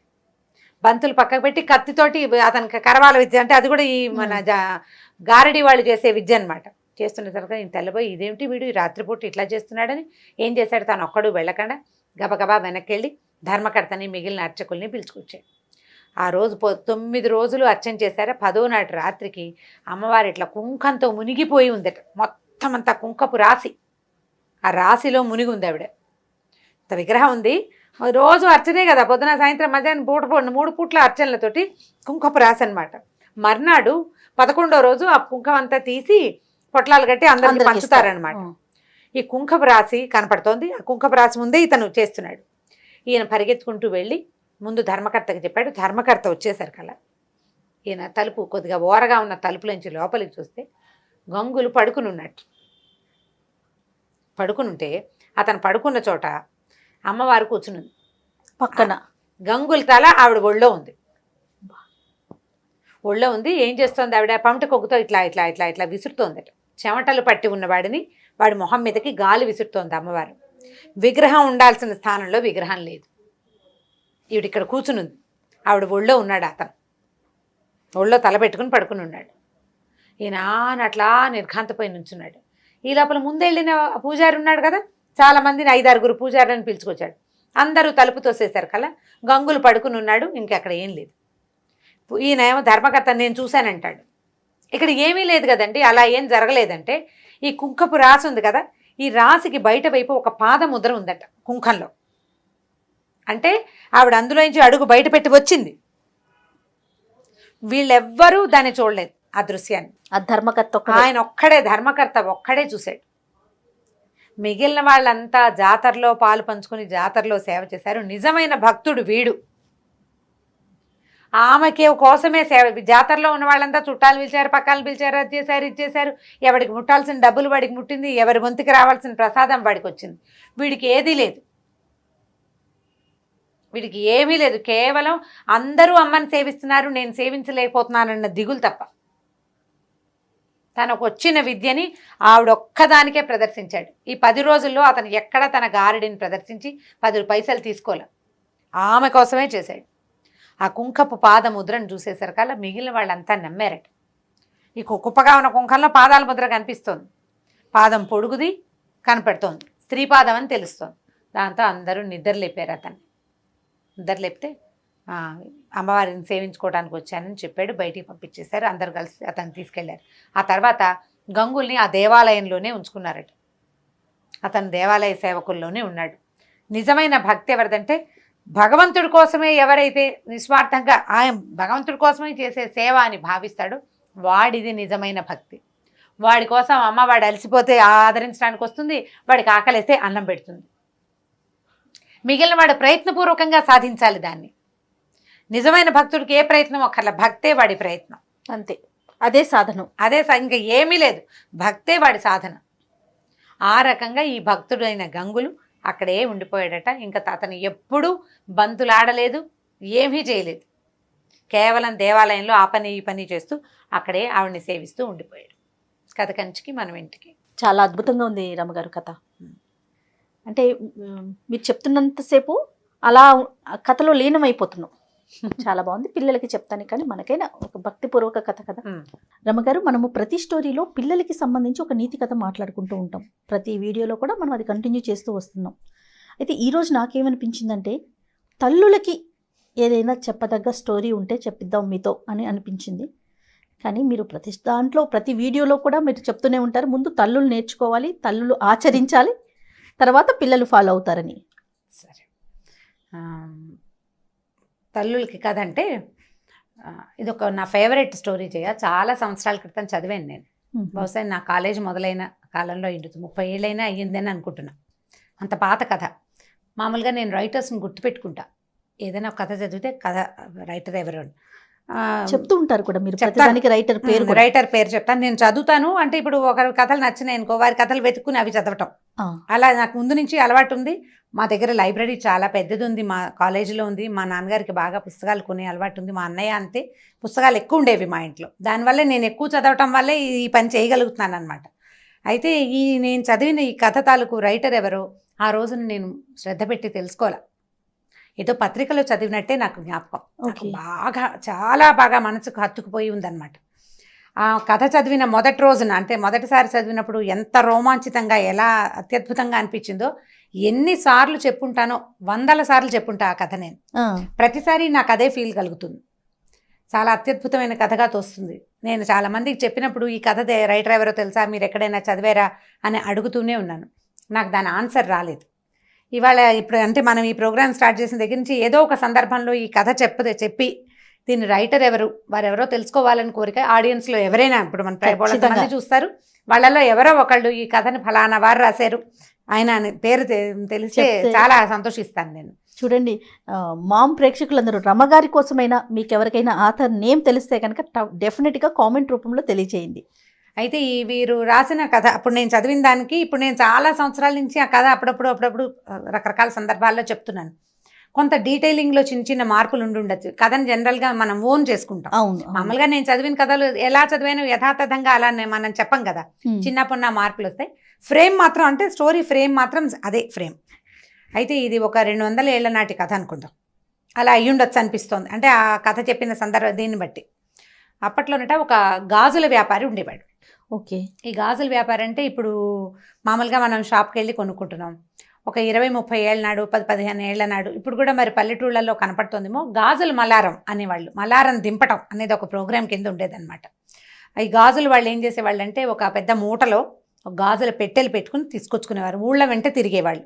ఊళ్ళల్లో గాజులు వేయించుకోవటం అంటే ఇక్కడి నుంచి ఇక్కడ దాకా గాజులు దగ్గరగా వేసేవాళ్ళు. అంటే లూజ్గా ఉండే గాజులు తీసి పక్కన పెట్టే రకంవి కాదు, గాజులు ఉండాలి చేతి నిండా. అవి పూర్తిగా దాదాపుగా పోయినాక అప్పుడు మళ్ళీ కొత్త గాజులు ఎక్కించుకునేవాళ్ళు. ఎవరికి వాళ్ళు గాజులు వేసుకునే సిస్టమ్ పాతకాలంలో ఉండేది కాదు. ఈ గాజులు అతను వీళ్ళ చేయి పట్టుకుని నొక్కి దగ్గరగా ఉండే గాజులు వేసేవాళ్ళు. పని పాటలు చేసుకునేవాళ్ళు కదా, వదులుగా అటు ఇటు కదులుతున్న గాజులు పగిలిపోతాయి త్వరగా. మట్టి గాజులు వేసుకోవటం అంటే, ఇప్పుడు దగ్గరగా గుత్తంగా ఉన్నాయనుకో, చేతి నిండా ఉన్న గాజులు ఏ పని చేసినా పగలవు, చిన్నగా సవడి చేస్తూ ఉంటాయి. గాజుల చేత్తో అన్నం పెట్టడం అనేది ఒక ఏమనాలంటే రకరకాల సేయింగ్స్లో గాజుల చేత్తో అన్నం పెట్టడం అనేది ఒక సేయింగ్. అయితే ఈ గాజుల వ్యాపారి ఉండేవాడు. ఈయన చాలా దేవీ భక్తుడు. ఓకే. అయితే ఆయన పేరేదో కానీ ఆయన దుర్గా అనేవాడు. ఎప్పుడు దుర్గా నేను రామ అంటుంటాను నేను, అలా ఆయన దుర్గా అనేవాడు. ఈ దుర్గా ఎట్లా అంటే, కనపడ్డ అమ్మాయి దుర్గే, గాజులు వేయించుకునే అమ్మ తల్లి దుర్గే, అందరూ దుర్గలే. అతను అలా దుర్గా అని ఎప్పుడు దుర్గని తలుచుకుంటుందంటే ఆయన దుర్గాదాస్ అనేవాళ్ళట. అయితే ఈ దుర్గాదాసు ఊళ్ళ వెంట తిరుగుతూ ఉండేవారు, గాజులు వేసేవాడు. అయితే ఒకసారట ఆయన ఒక ఊరు నుంచి రెండో ఊరికి వెళ్ళాలంటే అప్పుడు నడకదారులే కదా, అప్పుడు ఇలా ట్రాన్స్పోర్టేషన్ అవి ఉన్నవి కాదు. ఈ నడక దారిలో ఆయన వస్తూ ఉంటే ఒక చెరువు పక్క నుంచి వెళ్తున్నాడు. ఆ చెరువు గట్టున ఒక అమ్మాయి కనపడింది ఆయనకి. అమ్మాయి మరీ చిన్నపిల్ల కాదు, ఒక 25-30 సంవత్సరాల లోపల వయసు ఉంటుంది. అందంగా చక్కగా బాగుంది. ముక్కుకి ఒక ముక్కు పుడక, రెండో ముక్కుకి బేసరి. పాత రోజుల్లో అలా ఉండేవి కదా, 2 ముక్కు పుడకలు ఉండేవి. అక్కడి నుంచి సర్వాలంకారాలతోటి అమ్మాయి చక్కగా ముత్తైదు పెళ్ళైన అమ్మాయి కనపడి పిలిచి గాజులేస్తావా అని అడిగింది. అయితే ఇంత నిర్జనంగా ఉంది ఈ అమ్మాయి ఇక్కడ ఎందుకుందంటే, ఆ అమ్మాయి చేతిలో బిందు ఉంది, మంచినీళ్ళకి వచ్చిందని అనుకున్నాడు. ఓకే, నేను ఆ ఊరు వెళ్తున్నాను, నువ్వు ఆ ఊరు వెళ్ళిపోతున్నావు, నేను ఇంటికి వెళ్తాను, నువ్వు నాకు గాజులు వెయ్యి అని చెప్పి చెయ్యి అందించింది. అందించేసరికల్లా ఈయన ఏం చేశాడు, సరే ఒక చెట్టు కింద దింపాడు మల్లారం. పెద్దవాడు, ఒక 50 ఏళ్ళు ఉండుంటాయి బహుశా. అమ్మాయి చెయ్యి అందిస్తే ఎర్రవి బాగున్నాయి, ఆకుపచ్చవి బాగున్నాయి, పసుపచ్చవి బాగున్నాయి అంటే 3 రంగుల గాజులు చేతుల నిండా వేశాడు. పిల్లని చూస్తే కలిగిన అమ్మాయి లాగానే కనపడుతుంది. ఈ అమ్మాయి దగ్గర డబ్బులు ఉండవని అతను ఎందుకు ఊహిస్తాడు? గాజులు వేయించుకుని ఏదో తృణమో పణమో, అప్పుడు పెద్ద ఖరీదులు కాదు, కాసు, అరకాసు, పావల, 10 రూపాయలు బేడలు కాణీలు ఉండే రోజులు, అణాలు అర్ధనాళ్ళు ఉండేవి. అయితే ఇవి వేసిన తర్వాత ఈ అమ్మాయి ఏం చెప్పిందంటే, నువ్వు ఈ ఊరు వెళ్తున్నావు కదా, ఫలానా శివాలయం ఉందా, శివాలయం పక్కన కర్ణం గారి ఇల్లు ఉందా, ఆ పక్క సందులోంచి కొంచెం లోపలికి వెళ్తే ఒక ఎత్తరుగుల ఇల్లుంది, ఆ ఇల్లు మాదే, మా నాన్నగారు ఉంటారు, ఈ గాజులకు డబ్బులు నువ్వు అక్కడ తీసుకో ఓకే అని చెప్పింది. చెప్పేసరికల్లా అదేమిటి నువ్వు డబ్బులు లేకుండా ఎందుకు వేయించుకున్నావని అదని అతను అనలా. ఎందుకంటే ఇది అతను పనే కానీ అదే వ్యాపకంగా చేస్తున్నాడు కానీ వ్యాపారంగా చేయటం లేదు ఆయన. ఇలా స్త్రీ రూపంలో ఈ అమ్మాయిలకి గాజులు వేస్తూ అమ్మవారికి గాజులు వేసినంత సంతోషించేవాడు. అతనికి వచ్చిన కొంత సంపాదనే అతనికి చాలు, ఏదో ఇచ్చింది పుచ్చుకునేవాడు అంతే. సరే ఏమన్నాడు, ఈ అమ్మాయి బిందె పుచ్చుకుంది, ఇంకా నేను నీళ్ళు తెచ్చుకోవాలి, నువ్వు వెళ్ళిపోతున్నావు కదా, వెళ్ళి తీసుకోమంది. మా నాన్నగారి ఇంటికి వెళ్ళు, మా అత్తారు ఇల్లు ఇది, మా నాన్నగారు ఊరు ఆ ఊరు, మా అత్తారు ఊరు ఈ ఊరు అని చెప్పింది. చెప్పేసరికల్లా మా నాన్నని అడిగి డబ్బులు తీసుకోమంటే ఈయన బ్యాగ్ అంతా సర్దుకున్నాడు. బయలుదేరుతుంటే ఓవేళ మా నాన్నగారు ఆయనకి నా మీద కోపంగా ఉంది, మా అత్తారి మీద కోపం వచ్చింది, మాకు అమ్మాయి లేదు, నేను ఇవ్వనంటాడేమో, మా దేవుడి గదిలో కుంకుమభరణి ఉంది, దేవుడి మందసాన్లోనే కుంకుమభరణి ఉంది పాతది, అందులో కాసుంది, అది తీసి ఇవ్వమన్నానని చెప్పి. ఆయన కాదంటాడు, నువ్వు గట్టిగా పట్టుకో, నువ్వు గాజులు ఇన్నేసావు, డబ్బులు తీసుకోవాలి కదా, కాబట్టి ఆయన కాదన్నా సరే ఈ మాట చెప్పి డబ్బులు తీసుకో అని చెప్పి. సరే అన్నాడు. ఆ అమ్మాయిని అక్కడ వదిలిపెట్టి ఈయన సంచి తన తట్టాబుట్ట సర్దుకుని ఆ ఊళ్ళోకి వెళ్ళాడు. శివాలయం వచ్చింది, దండం పెట్టుకున్నాడు, కర్ణం గారి ఇల్లు కనపడింది, పలకరించాడు, పక్క సందులోంచి లోపలికి వెళ్ళాడు. ఎత్తరుగుల ఇల్లు. అయితే ఇల్లు పెద్దదే కానీ బాగా పేదరికంలో ఉన్న ఇల్లే అది. అక్కడి నుంచి ఆ ఇంటి ఆయన్ని పిలిచాడు. బయట ఒక 5-6 వేద విద్యార్థులు ఎవరో కూర్చున్నారు, వేద పాఠం చదువుకుంటున్నారు. ఈ అమ్మాయి అన్ని కేకేశాడు, అయ్యా మీ అమ్మాయికి గాజులు వేసానండి చెరువు దగ్గర, డబ్బులు ఇప్పిస్తే వెళ్తానండి అన్నాడు. అమ్మాయా, ఎవరమ్మాయి, ఎవరింటికి వచ్చావు నువ్వు అని అడిగాడు. ఫలానా ఇల్లు ఇదే కదండి, ఆయన పేరు కూడా చెప్పింది. ఆ ఇల్లు, ఆ పేరు తమరదే కదా అంటే నాదేను, ఫలానా ఇల్లు ఇలాగని చెప్పింది, గుర్తులు, నేను వచ్చాను, మీరు ఇలాగే అంటారని అమ్మాయి చెప్పింది కూడా. డబ్బులు ఇప్పించండి బాబు, లక్షణమైన బిడ్డ, అంత పిల్లని కాదనుకుంటారా అన్నాడు. మీకు తగదాలుంటే సొంత పిల్లని కాదనుకుంటారా ఎవరైనా అనేసరికి ఈయనకు అర్థం కాదు. పిల్లని కాదనుకోవటం ఏమిటయ్యా, నాకు అసలు ఆడపిల్లలే లేరు, అమ్మాయిలు లేరు నాకు అన్నాడు. అనేసరికల్లా భలేవారు మీరు ఇట్లాంటి మాట అంటారు, ఇంత మాట అన్నారు, అమ్మాయి చెప్పింది, ఇంత మాట అంటారా, ఎంత కోపం వస్తే మాత్రం, ఆడపిల్లని కాదనుకుంటే ఎలాగండి, తీసుకొచ్చి డబ్బులు ఇవ్వండి అన్నాడు. మెల్లిగా జనం చేరటం మొదలుపెట్టారు. గాజులు వాడు రావటం ఏమిటి, వీళ్ళింట్లో డబ్బులు అడగటం ఏమిటి, ఈ వేద విద్యార్థులు చదువు మానేసి వాళ్ళు నోటు తెచ్చుకుని చూస్తున్నారు ఏమిటో జరుగుతోందని.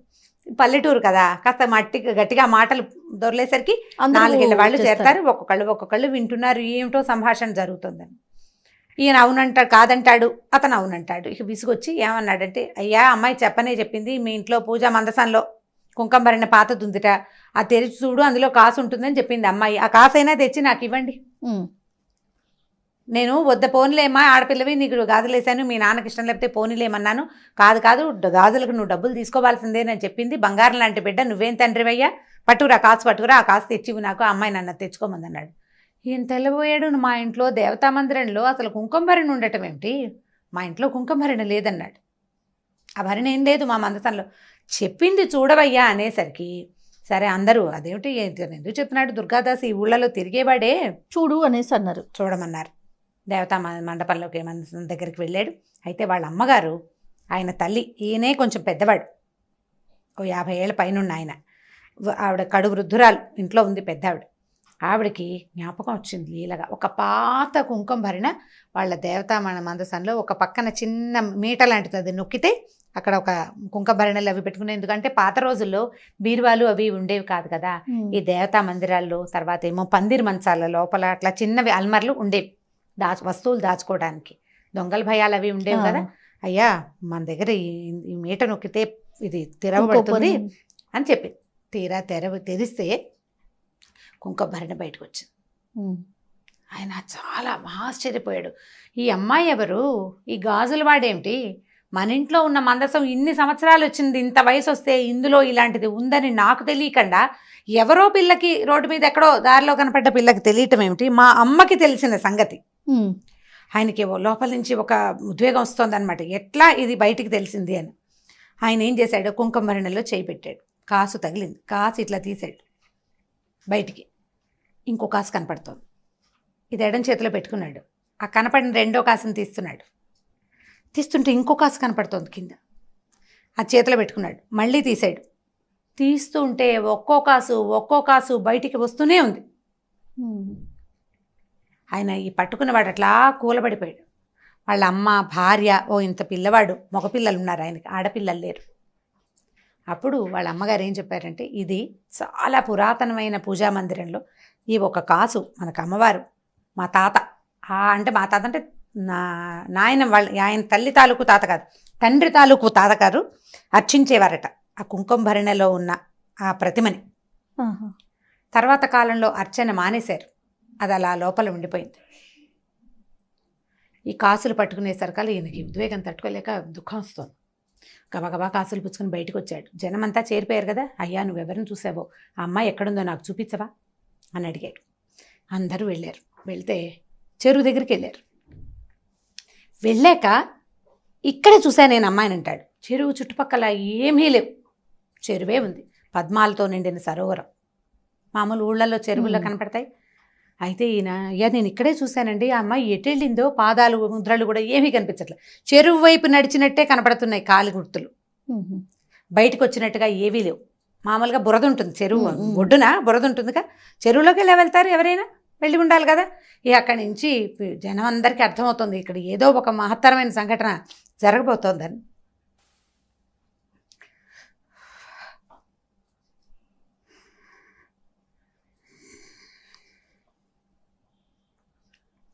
సరే దుర్గాదాసు పిలిచాడు. నేను ఒక అమ్మాయికి గాజులేసాను.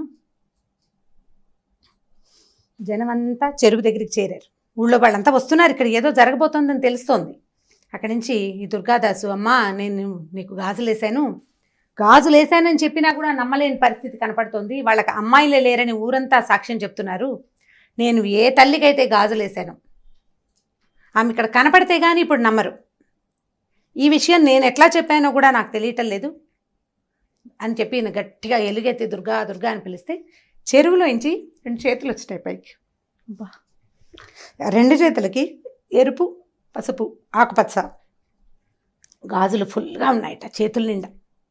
ఈ పైకి వచ్చిన చేతుల్ని ఆ ఊరంతా చూసింది. వాళ్ళు ఏమనుకున్నారంటే ఒక శక్తి, ఒక బ్రాహ్మడి ఇంట్లో 100 సంవత్సరాల పైగా నిక్షిప్తం అయిపోయి లోపల ఉండిపోయిన శక్తి నన్ను పూజించే సమయం వచ్చింది అని బయటికి రావడానికి ఆమె చేసిన ప్రయత్నం ఏంటంటే, ఒక గాజులు అతని పూర్వజన్మ పుణ్యం, అతను చేసుకున్న పుణ్యం అవుతున్నారు అంటే ఈ కథలో ఉన్న శక్తి అలాంటిదన్నమాట. అంటే భగవంతుడు తనని తను ప్రకటితం చేసుకోవాలంటే ఎలాగైనా చేయొచ్చు, శక్తి అది. ఇప్పుడు దేవుడు అంటే మగవాడే కాదు కదా, మగవాడికి మూలం తల్లి. ఆమె తనకి తాను బయటికి రావాలని గనక ప్రకృతి భావిస్తే ఈ రకంగా ఎవరికైనా ప్రత్యక్షం కావచ్చు. దానికి ఋషీశ్వరులు మునీశ్వరులు వాళ్ళే కావక్కర్లేదు, యజ్ఞయాగాదులు చేయని అవసరం ఏం లేదు. అక్కర్లే. ఏ కుటుంబంలో అయితే ఆమె ఆనుచానంగా సంవత్సరాల తరబడి పూజలు అందుకుని తర్వాత కొంత గ్యాప్ తర్వాత మళ్ళీ వాళ్ళకి కనపడాలని అనుకుని దానికి ఈ గాజులతన్ని వ్యాజంగా చేసుకుంది. అతను ప్రత్యక్షంగా ఆమెను చూశాడు, చూశాడు పట్టుకుని గాజులు వేశాడు చేతికి. ఎందుకంటే ఆయన అందరి ప్రతి అమ్మాయిని ఆయన దుర్గగానే భావించేవాడు. అమ్మవారికే గాజులు వేస్తున్నంత భక్తి ప్రపత్తులతోటే గాజులు వేశాడు. ఒకవేళ డబ్బు ఇవ్వకపోతే పోనీ అనుకునేవాడట. ఎవరు ఇవ్వగలిగిన తల్లి దగ్గర తీసుకుని, ఏ పిల్లైనా ఆడబిడ్డకి చేతులకి గాజులు ఉండాలి కదా, ఎవరికైనా చేతికి గాజులు ఉండాలి. ముత్తైదు పిల్లకి గాజులు లేకపోతే ఎట్లా? ఇవ్వగలిగిన వాడు ఇస్తాడు. ఇవాళ ఇవ్వకపోతే వచ్చే సంవత్సరం ఏ ఒడిలో మినుములో పెసలో ఇస్తారని వేసేవాడట. అతని దగ్గరున్న ఆ లక్షణానికి మెచ్చి ఆమె స్వయంగా అతని దగ్గరకు వచ్చి గాజులు వేయించుకుని అక్కడికి వెళ్ళి తీసుకోమని. ఇప్పుడు ఎవరైతే పూజ చేయాలో వాళ్ళు ఆమెను చూడలేకపోయారు.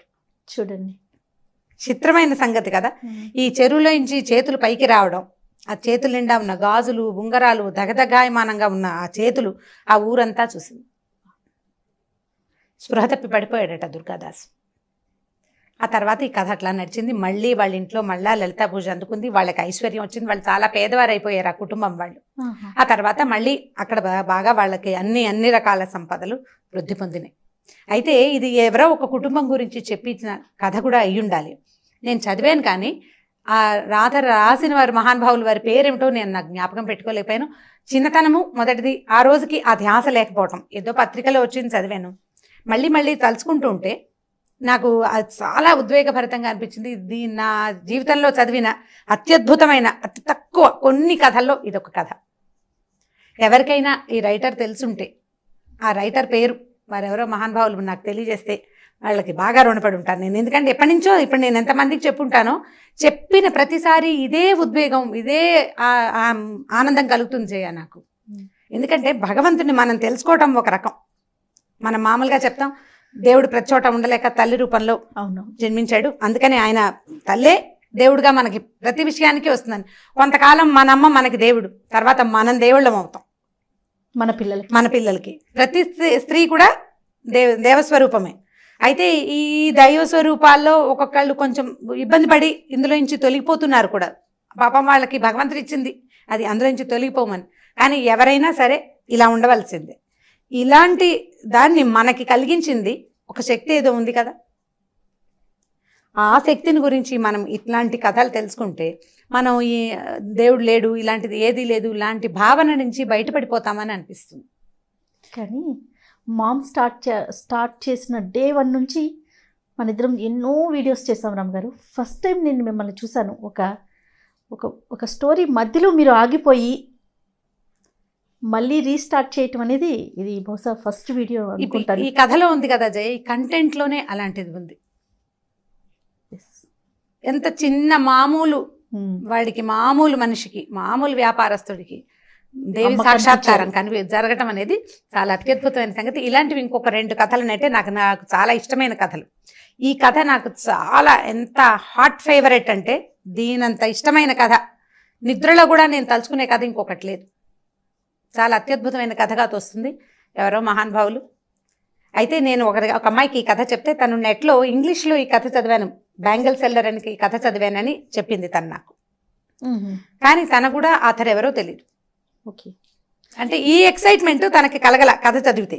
నేను చెప్పినప్పుడు వచ్చింది ఆ అమ్మాయికి, ఆ ఇంగ్లీష్లో కథ చదివితే ఇలాంటిది అమ్మవారి చేతిలో వచ్చినాయని రాశాడు, గాడెస్ కనపడిందని రాశాడు అని చెప్పింది అనమాట. బట్ నేను ఇంటర్నెట్లో సెర్చ్ చేశాను కానీ నేనేం సాధించలేకపోయాను ఆ కథను. అంటే సరిగ్గా మనం అడగాలి కదా ఈ స్టోరీ అని, రైటర్ పేరు ఏదైనా స్టోరీ పేరు చెప్పాలి. నేను 2 చెప్పలేకపోయాను, దాంతో నేను తెలుసుకోలేకపోయాను. ఈ కథ తెలుసుకోండి అమ్మా, పిల్లలకి వీలైతే కథ చెప్పగలిగితే దీన్ని బ్రీఫ్ చేసుకుని చెప్పండి మొదటిది. తర్వాత ఎవరికైనా ఈ రైటర్ పేరు కనుక తెలిస్తే, అంటే ఇది డీటెయిలింగ్ మారిపోయింది, నా భక్తి కూడా తోడైంది కదా, నాకు కూడా అమ్మవారి మీద ఉన్న భక్తి దీనికి తోడైంది. అందుకని కథలో కొంత డీటెయిల్స్ మారిన, ఫ్రేమ్ మాత్రం ఇదే కథ. రైట్. అమ్మవార్లకి సంబంధించిన కథలు గతంలో మనం కొన్ని మాట్లాడుకున్నాము. ఈ మధ్య ఎక్కువగా మనం చేయలేదు కదా, అందులో మనం సిరీస్లోకి వెళ్ళాం కదా. సో ఏదైనా ఒక అమ్మవారి కథ చెప్పుకుందామండి. దేవి భాగవతం నుంచి ఒక కథ చెప్తాం. మామూలుగా మనం ఎట్లా చెప్పుకుంటాం, పూజ ఒక విధానం ప్రకారం చేయాలి. ఆ విధి విధానాలని పాటిస్తేనే అమ్మవారి అనుగ్రహం లేదా అయ్యవారి అనుగ్రహం కలుగుతుంది. ఏ విధానము తెలియని వాడిని కూడా అమ్మవారు అనుగ్రహిస్తుంది అని చెప్పే కథల్లో ఈ భాగవతంలో మనకి చాలా కథలు కనిపిస్తాయి. నా ఫేవరెట్ కథ ఇది సుదర్శనుడి కథ. ఈ సుదర్శనుడు అంటే ఒక రాజుగారి అబ్బాయి. ఇతను ఈ రాజుగారి అబ్బాయి అంటే మామూలుగా రాజరికపుల వ్యవస్థలోనే ఇప్పటి రాజులు కాదు కదా, పాతకాలపు రాజులు, సూర్యవంశం చంద్రవంశానికి చెందిన రాజులు చాలా పూజా విధానాల్లో ఉండేవాళ్ళు. అంటే వీళ్ళ తప్పనిసరిగా సంధ్యావందనం చేయాలి, రాజు తప్పకుండా నిత్యాగ్నిహోత్రిగా ఉండాలి, ఎక్కడికి వెళ్ళినా తప్పకుండా సంధ్యావందనం విధి చేసి తీరాలి. ఇది కృతయుగం నాటి కథే, ఎప్పటిదో చాలా పాత కథ అనుకుందాం. అయితే అంత పాత కథ అయినా కూడా అప్పుడు కూడా ఏ విధానము తెలియని వాళ్ళని అమ్మవారు అనుగ్రహిస్తుంది, భగవద్ అనుగ్రహం వాడికి దొరుకుతుంది అని చెప్పడం కోసమే ఈ కథ చెప్పబడింది అనమాట. అయోధ్య నగరానికి ధృతసంధి అనే ఒక రాజుగారు ఉండేవారు. ఈ అయోధ్య నగరపు రాజులకి అప్పుడు వివాహాలు, రాజులకు 2 పెళ్ళిళ్ళు 3 పెళ్ళిళ్ళు అవ్వడం చాలా సహజమైన సంగతి, పెద్ద విచిత్రం ఏం కాదు. ఈయనకి 2 భార్యలు ఉండేవారు. 2 భార్యలకి చెరుకో కుమారుడు ఉన్నారు, చిన్నపిల్లలు. అయితే పిల్లలు చిన్నవాళ్లుగా ఉండంగానే ఆయన మరణించారు. వేటకెళ్ళి ఒక సింహం బారిన పడి రాజుగారు అయోధ్య నగరాధిపతి మరణించారు. మరణిస్తే ఇప్పుడు ఈ 2 రాణులకి చెరుకో అబ్బాయి ఉన్నారు కదా, వాళ్ళిద్దరికీ వయసు ఎక్కువ వ్యత్యాసం లేదు. కానీ సాధారణంగా లోకసహజంగా పెద్దరాణి కుమారుడే రాజు అవటం సహజమైన సంగతి. పెద్దరాణి కుమారుడు జ్యేష్ఠుడు. పెద్దరాణి గారి పట్టపురాణి అయిన మనోరమాదేవికి ఓ కొడుకు సుదర్శనుడు, అతని పేరు. 4-5 సంవత్సరాల చిన్నపిల్లాడు, మెతకవాడు పిల్లాడు, మందకొడిగా ఉండేవాడు. బాగా మాటలు రాల. మనం ఇప్పుడు కూడా అట్లా పిల్లలు కనిపిస్తారు, 4 ఏళ్ళు వచ్చినా మాటలు రావు, ఎప్పటికో వస్తాయి. అయితే 2వ రాణి గారికి లీలావతీదేవికి కొడుకున్నాడు. వాడు మంచి చురుకైన పిల్లవాడు. ఒక 15-20 రోజుల వ్యత్యాసం ఉంది 2 అబ్బాయిలకి. కానీ జ్యేష్ఠుడే కదా, 10 రోజులు పెద్దవాడైనా పెద్దవాడే. అయితే ఏమైంది, రాజుగారు మరణించంగానే అప్పట్లో పద్ధతి ఏమిటి, రాజుగారు కనుక మరణిస్తే ఆ ఉత్తర క్రియలు అవి చేశాక పెద్ద కుమారుడు ఎవరైతే వాళ్ళని శాస్త్రోక్తంగా రాజుని చేసి మిగిలిన కథని మంత్రులు, సైన్యాధిపతులు, రాజ్యాంగమే నడిచిపోతూ ఉంటుంది. పిల్లాడికి కొంచెం బాగా వ్యక్తత వచ్చాక కాస్త విద్యాబుద్ధులు అవి నేర్పించి పూర్తి రాజరికాన్ని అబ్బాయి చేతిలో ఎప్పటికో పెట్టేవాడు. ఇప్పుడు ఈ 2లో ఎవరో ఒకరిని రాజుని చెయ్యాలి శాస్త్రానికి రాజైనా ఈ పెద్ద పిల్లాడికి మాట మంతి ఏమీ లేదు, ఊరికే ఒక అందాల బొమ్మ, మాటలు రాల, చురుకైన వాడు కాదు, ఎవరైనా చూసి పలకరించడాలు అవి కూడా తెలీదు, మందకొడి పిల్లవాడు, మేధకుడు. అయితే ఏమైంది, ఈ 2 రాణుల తండ్రులు రంగంలోకి దిగారు. మా మనవడు జ్యేష్ఠుడు కాబట్టి మా వాడినే ఎక్కించాలని మనోరమాదేవి తండ్రి. జ్యేష్ఠుడైనా వీడికి మాట మంతి లేదు, చురుకైన వాడు కాదు కాబట్టి నా పెద్ద వ్యత్యాసం లేదు కాబట్టి మా మనవడిని ఎక్కించాలని 2వ భార్య లీలావతి తండ్రి అయినటువంటి యుధాజిత్తు 2 దిగారు రంగంలోకి. దిగేసరికల్లా మామగారులు 2 ఫైటింగ్కి పూనుకున్నారు. మా మనవడి రాజు అంటే ఎందుకంటే ఇప్పుడు ఈ రాజ్యంలో మనవడిని గనక ప్రతిష్ఠిస్తే రాజ్యం వాళ్ళ హస్తగతంగా ఉంటుంది, వాళ్ళ కథే నడుస్తుంది. అక్కడ 2 యుద్ధం చేశారు. యుద్ధంలో ఈ పెద్దరాణి గారి తండ్రి మరణించాడు. చిన్నరాణి గారి తండ్రి గెలుపొందాడు. ఆయన కొంచెం మంచి సాహసికుడు. ఎప్పుడైతే ఈ తండ్రి మరణించాడన్న ఈ వార్త తెలియంగానే ఆవిడ భయపడిపోయింది. ఇంకేముంది, పిల్లాన్ని చంపేస్తారు. భర్త లేడు, తండ్రి లేడు, పిల్లవాడేమో మేధకుడు. ఇక నా జీవితం నేను ఒకవేళ బతికున్నా సవితి కుమారుడి కింద బతకాలి, లేదా శత్రుశేషం ఉంచకూడదని యుధాజిత్తు కనుక భావిస్తే ఈ 4-5 పసి పిల్లవాడిని 4-5 ఏళ్లవాడిని అంతం చేయటం ఎంతసేపు. ఆవిడ భయపడిపోయింది, పారిపోవాలనుకుని ముందు యుద్ధంలో చనిపోయిన తండ్రికి ఉత్తర క్రియలు చేయాలి కదా. దానికోసమని చిన్న రాణిని అడిగింది, మా నాన్న చనిపోయాడు కదా, నేను ఉత్తర క్రియలు చేసుకుంటానని అడిగితే సరే ఒప్పుకుంది ఆవిడ. వాళ్ళిద్దరికీ పెద్ద మాత్సర్యం ఏమీ లేదు, నాన్న లేదో యుద్ధం చేస్తున్నారు అంతే. ఈవిడికి రాజుగారికి ఒక స్నేహితుడు ఉన్నాడు, చనిపోయిన రాజుగారికి విదల్లుడు అతని పేరు, మంత్రి.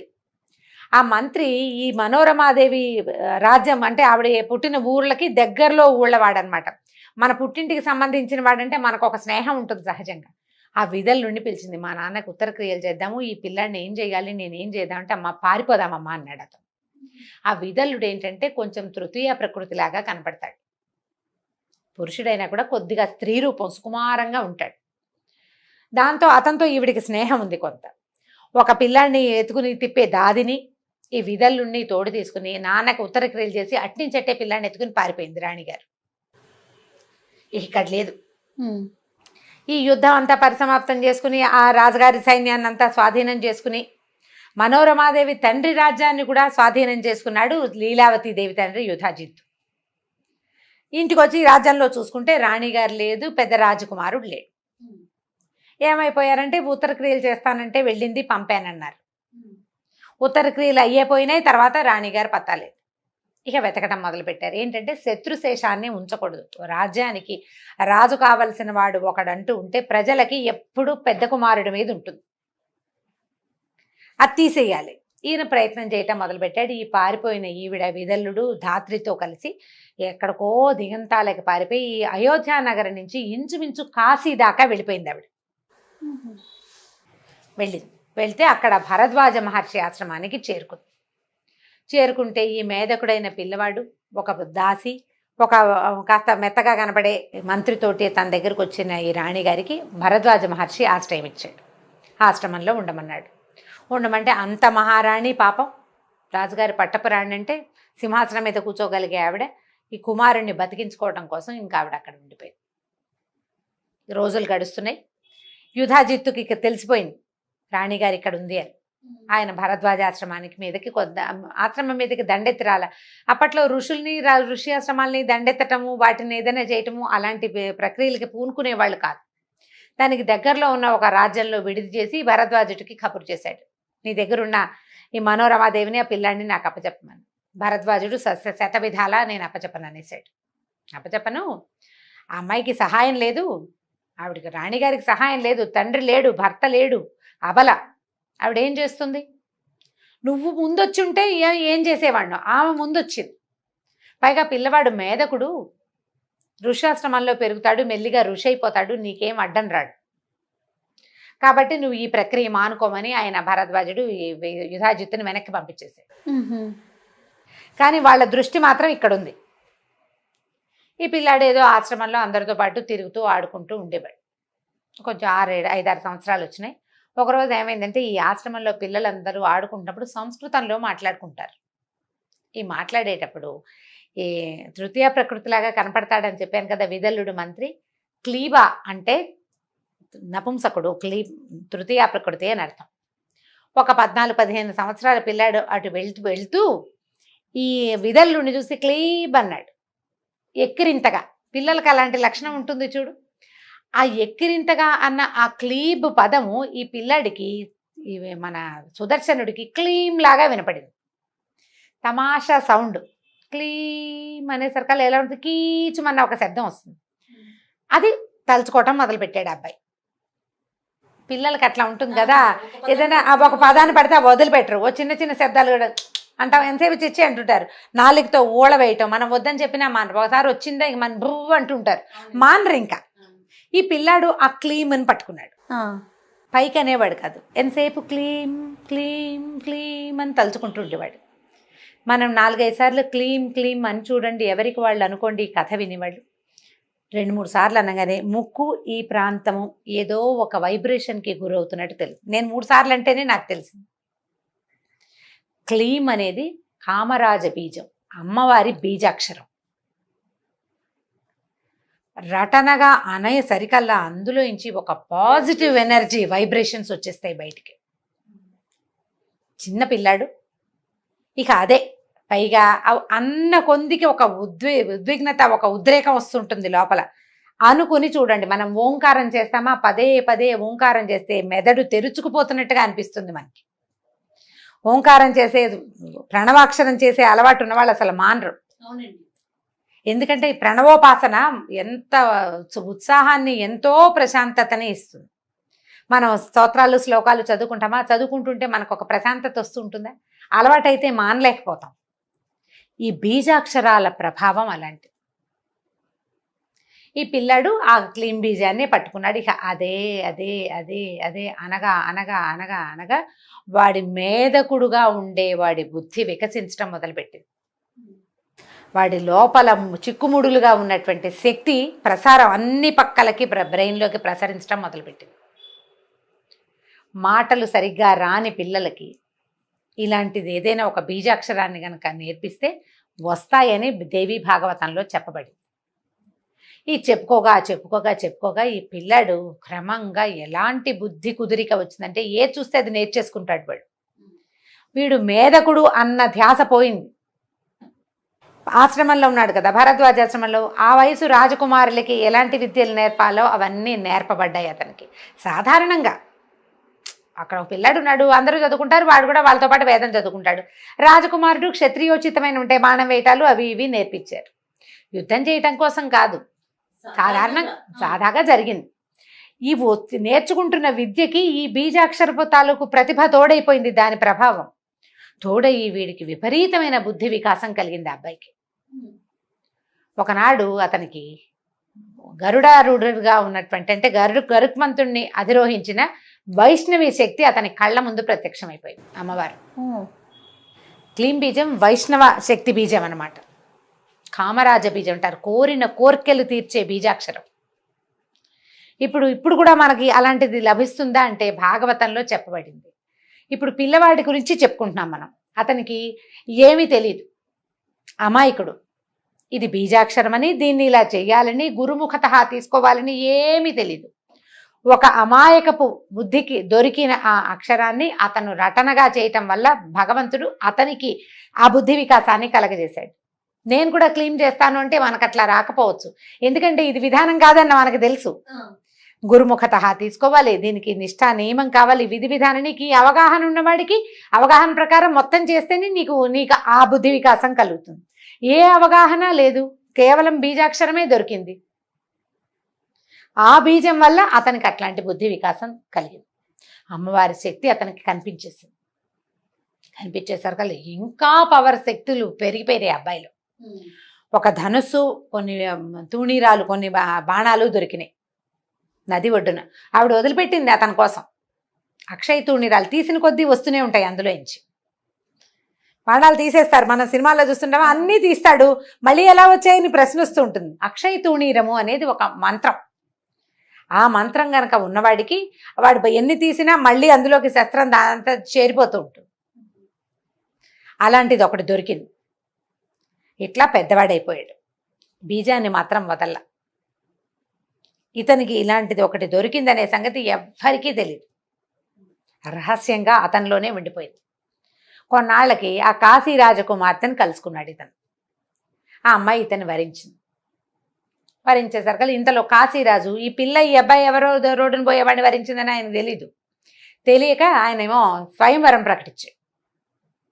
ప్రకటించేసరికి స్వయంవరానికి రకరకాల వాళ్ళు వస్తున్నారని తెలుసుకుని ఈ అమ్మాయి, నేను స్వయంవరానికి నేను రాను, నేను ఆల్రెడీ ఒకరిని వరించేశాను, ఫలానా వాడని చెప్పింది.